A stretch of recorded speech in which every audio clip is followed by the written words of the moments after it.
That's a major offering and sacrament. One of the biggest accomplishments for me in my life is getting actually to the point where everything I eat is actually eaten with intention. There's nothing that's accidentally eaten. How many people have accidentally eaten dinner? Who's accident? I know this is going to be a hit. Accidentally eaten a half a bag of potato chips and then realized you're like, uh-oh, what? There's a little bit with live food because, yeah, you have to drive down over to this special spot or you have to kind of have a little bit of preparation somewhere back there. So that causes a bit of hesitation. And that hesitation all of a sudden stops that impulsive behavior. Once you stop the impulsive behavior, you start getting control of yourself. So live food as a path to help you get control of your life is amazingly powerful. Just in that regard, only that's it.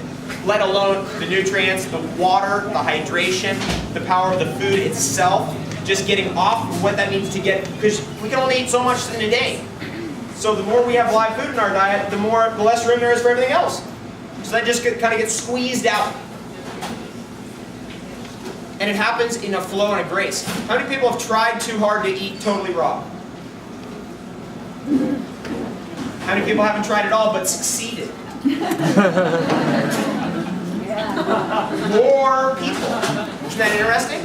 Because if you try, if it's like a struggle every day, there's a problem somewhere in there. But see, that's when you're trying too hard. But if you just go, well, I like that, and I add it in, and if I want to guzzle pizza at 3 in the morning, okay.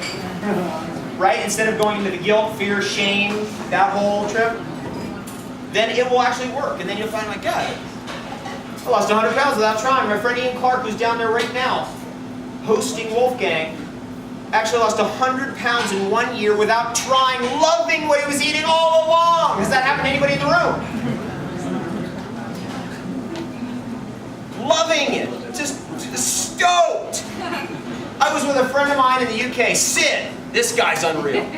He's been in the punk music industry for like several lifetimes.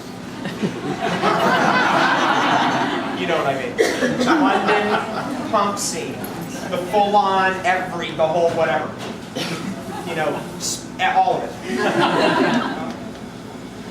Was diagnosed with leukemia. Somehow had the right connection. A bunch of friends of ours grabbed him and said, dude, come over here. You're getting on the chocolate, the cacao drink smoothie every day. The more, the better.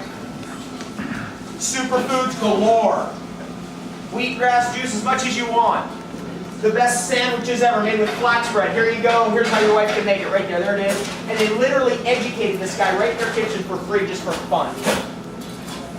Reversed his leukemia, and now when he talks about this place, because every now and then he has to come to LA because he's in the music business, and he comes in here. I saw him last time I was in the UK, and he's like, oh man, oh mate, Revolution, that place. He comes in here and he orders 3 of those onion bread sandwiches, and eats them all. It's huge. He's like 250 pounds, but he's like big bone guy. What do you think live food means to him? Right? But here's one thing that was really important about him. He didn't think about it. He didn't even go into that. You mean I should eat cacao? I shouldn't eat cacao. Is it good for me? Is it bad? Is it okay to eat cacao? I read on the internet it's not. Is cacao a drug? Every lawmaker who's written every anti-drug law is on drugs. Massive amounts of drugs. That's the truth. Yeah. So the drug law is like, what does that mean? I mean, every food that anybody's eating is a drug. Think about it.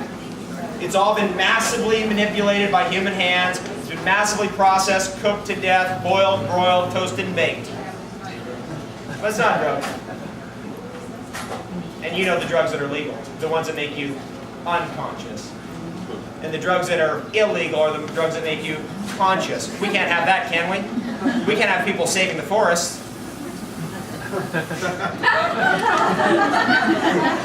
There is some kind of a cosmic giggle that's wrapped up in live food too that's really important to have. Because you've seen people with seriousness addictions.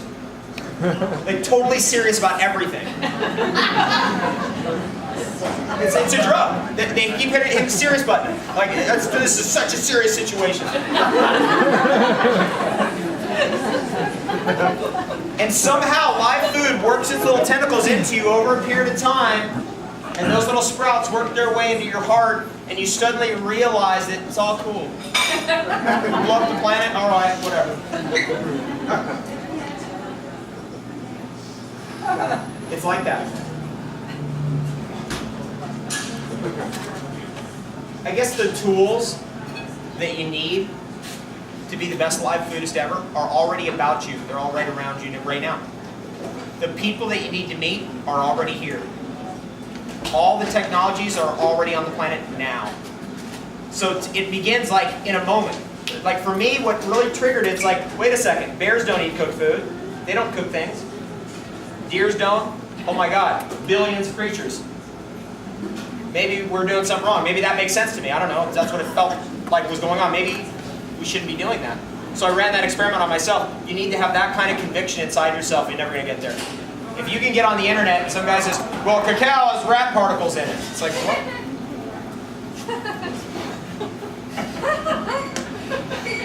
And you're swayed by that? We need to work on you a little bit more. I've been eating cacao, by the way, every day that I've eaten, mostly, for years. I mean, years. I feel better than ever. No pain. Feel like I'm actually getting younger. Physically, definitely physically. I mean, I was doing stuff in this last retreat. We did a 9-day cleanse. I had never done. Physical stuff I've never done. And I'm thinking, this is crazy. I mean, what kind of situation are we really in? Where at the age of 37, I feel stronger, faster, reflexes are faster, more on it than ever before. And with more pressure and stress than ever before I've ever had in my life. Appropriately selected live foods, herbs, sprouts and grasses, seaweeds, nuts and seeds, vegetables and fruits for you are kind of par for the course.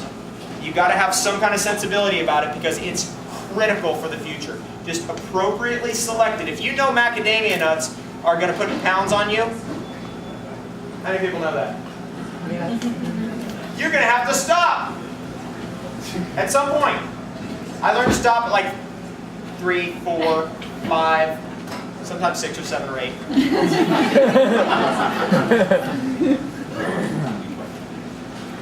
You've got to have a little bit of like sensibility, right? We call it, actually the way to describe it, sensory acuity. Meaning you go, I ate that, I got gas. I'm totally astonished by how many people have teeth problems and don't connect it to what they're eating. It blows my mind completely. 98.5% of Americans have teeth problems. 98.5%. It's the biggest problem in the world. Gum disease is the #1 disease in the world. What's affecting your teeth? Chattering at night?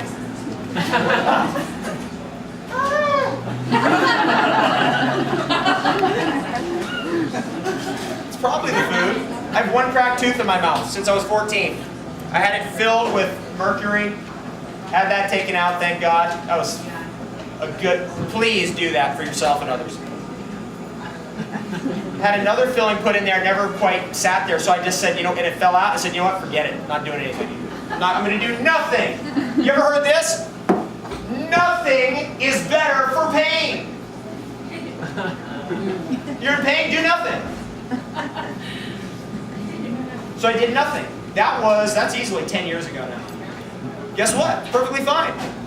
That tooth back there is cracked. You know what I cracked it on? A piece of bone and red meat in a hamburger. That's what cracked my tooth.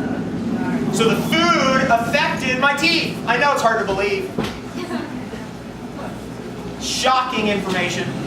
What's the best food for your teeth? Is it an herb growing in Tibet somewhere in the high Himalayas that will regrow you'll drop 3 sets of teeth out and you'll regrow your new set? You heard about that? Who's heard about that? Is that the herb?